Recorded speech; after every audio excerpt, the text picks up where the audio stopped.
Hi ಸ್ನೇಹಿತರೆ, ಎಟೆಕ್ Kannada YouTube ಚಾನಲ್ಗೆ ಸ್ವಾಗತ. ನಾನು ನಿಮ್ಮ ಶರಣ್.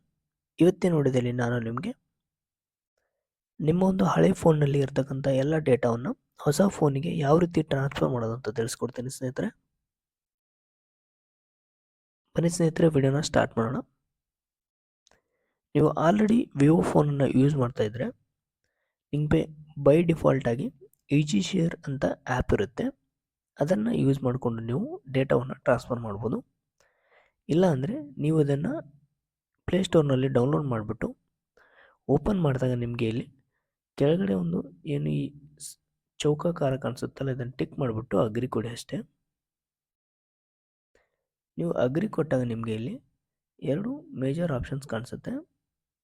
ಇದು ಡಿವೈಸ್ ಕ್ಲೋನ್ ಅಂತ ಇದೆಯಲ್ಲ, ಅಂದರೆ ಡಿವೈಸ್ ಕ್ಲೋನ್ ನೀವು ಯಾವಾಗ ಮಾಡ್ಬೋದು ಅಂದರೆ ನೀವು ಶೇರ್ ಮಾಡ್ತಾ ಇರ್ತಕ್ಕಂಥ ಒಂದು ಫೋನು ಸೆಂಡ್ ಮಾಡ್ತಕ್ಕಂಥ ಡಿವೈಸ್ ಮತ್ತು ರಿಸೀವ್ ಮಾಡ್ತಕ್ಕಂಥ ಎರಡು ಡಿವೈಸ್ಗಳು ಒಂದೇ ಬ್ರ್ಯಾಂಡ್ದಾಗಿದ್ದರೆ, ವಿವೋ ಬ್ರ್ಯಾಂಡ್ದಾಗಿದ್ದರೆ ನೀವು ಇದನ್ನು ಡಿವೈಸ್ ಕ್ಲೋನ್ ಮಾಡ್ಬೋದು.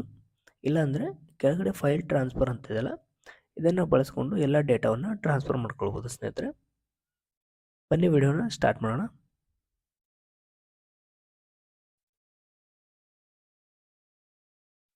ಕೆಳಗಡೆ ಫೈಲ್ ಟ್ರಾನ್ಸ್ಫರ್ ಅಂತ ಇದೆಯಲ್ಲ, ಫೈಲ್ ಟ್ರಾನ್ಸ್ಫರ್ ಮೇಲೆ ಕ್ಲಿಕ್ ಮಾಡಿ.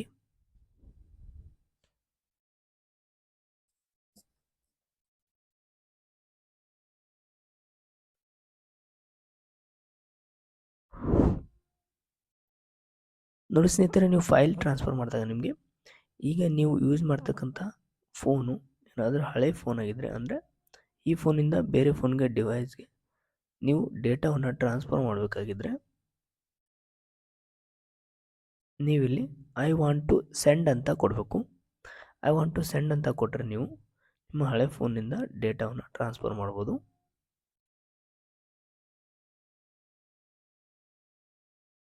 ನೋಡಿ, ಸೆಂಡ್ ಅಂತ ಕೊಟ್ಟಾಗ ನಿಮಗೆ ಇಲ್ಲಿ ನಿಮ್ಮ ಫೋನ್ನ ಎಲ್ಲ ಡೇಟಾ ತೋರಿಸುತ್ತೆ. ಇಲ್ಲಿ ಇಮೇಜಸ್ಸು, ಆಡಿಯೋ, ಫೈಲು, ಆ್ಯಪ್ಸು ಮತ್ತು ಕಾಂಟ್ಯಾಕ್ಟ್ಸು ಎಲ್ಲವನ್ನು ತೋರಿಸುತ್ತೆ. ನೀವು ಯಾವುದನ್ನು ಶೇರ್ ಮಾಡಬೇಕು ಅಂದ್ಕೊಳ್ತೀರೋ, ಟ್ರಾನ್ಸ್ಫರ್ ಮಾಡಬೇಕು ಅಂದ್ಕೊಳ್ತೀರೋ ಅದನ್ನು ಆಲ್ ಅಂತ ಸೆಲೆಕ್ಟ್ ಮಾಡಿಬಿಟ್ಟು ನೀವಿಲ್ಲಿ ಕೆಳಗಡೆ ಸೆಂಡ್ ಅಂತ ಇದೆಯಲ್ಲ, ಇದರ ಮೇಲೆ ಕ್ಲಿಕ್ ಮಾಡಿ. ನೀವು ನೋಡ್ಬೋದು ಎಲ್ಲ ಫೈಲ್ಸ್ ಬಂದಿರುತ್ತೆ. ನಿಮ್ಮ ಫೋನಲ್ಲಿ ಯಾವ್ಯಾವ ಫೈಲ್ಸು, ಆಡಿಯೋ ಫೈಲ್ಸು, ಕಾಂಟ್ಯಾಕ್ಟ್ಸ್ ಏನೇನಿರುತ್ತೋ ಎಲ್ಲ ಬಂದಿರುತ್ತೆ.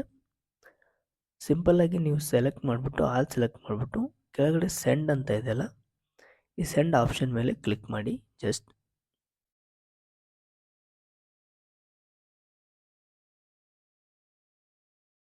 ನೋಡಿ ಸ್ನೇಹಿತರೆ, ಕ್ಲಿಕ್ ಮಾಡಿದಾಗ ನಿಮಗೆ ಈ ರೀತಿ ಒಂದು QR ಕೋಡ್ ಬರುತ್ತೆ. ನೀವು ರಿಸೀವ್ ಫೋನ್ನಲ್ಲಿ, ನಾನು ಸೈಡ್ನಲ್ಲಿ ತೋರಿಸ್ತಾ ಇದ್ದೇನೆ, ರಿಸೀವ್ ಫೋನ್ನಲ್ಲೂ ಕೂಡ ಸೇಮ್ ಪ್ರೊಸೀಜರ್ ಇರುತ್ತೆ.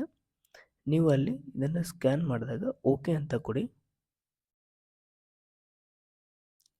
ಇದು ನೀವು ಸ್ಕ್ಯಾನ್ ಮಾಡಿದಾಗ ನಿಮಗೆ ನೋಡಿ ಸ್ನೇಹಿತರೆ, ಸಿಂಪಲ್ಲಾಗಿ ಡೇಟಾ ಟ್ರಾನ್ಸ್ಫರ್ ಆಗ್ತಾ ಇದೆ. ಜಸ್ಟ್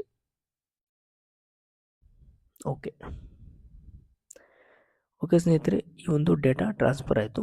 ಈ ಡೇಟಾ ಡೈರೆಕ್ಟಾಗಿ ನಿಮ್ಮ ಫೋನಲ್ಲಿ ಸೇವ್ ಆಗಿಬಿಡುತ್ತೆ. ನೀವು ಇದನ್ನು ಸಪ್ರೇಟಾಗಿ ಏನು ಸೇವ್ ಮಾಡಬೇಕಾಗಿಲ್ಲ. ಓಕೆ ಸ್ನೇಹಿತರೆ, ಇದನ್ನು ನೀವು ನಿಮ್ಮ ಗ್ಯಾಲರಿಯಲ್ಲಿ ಹೋಗ್ಬಿಟ್ಟು ಚೆಕ್ ಮಾಡ್ಬೋದು. ಓಕೆ ಸ್ನೇಹಿತರೆ, ಈ ವಿಡಿಯೋ ನಿಮಗೆ ಇಷ್ಟ ಆಗಿದ್ದರೆ ಲೈಕ್ ಮಾಡಿ, ಶೇರ್ ಮಾಡಿ, ಹಾಗೂ ತಪ್ಪದೆ ನಮ್ಮ ಚಾನಲನ್ನು ಎಟೆಕ್ ಕನ್ನಡ ಯೂಟ್ಯೂಬ್ ಚಾನಲನ್ನು ಸಬ್ಸ್ಕ್ರೈಬ್ ಮಾಡ್ಕೊಳ್ಳಿ. ವಿಡಿಯೋವನ್ನು ಕೊನೆವರೆಗೂ ನೋಡಿದ್ದಕ್ಕೆ ಧನ್ಯವಾದಗಳು.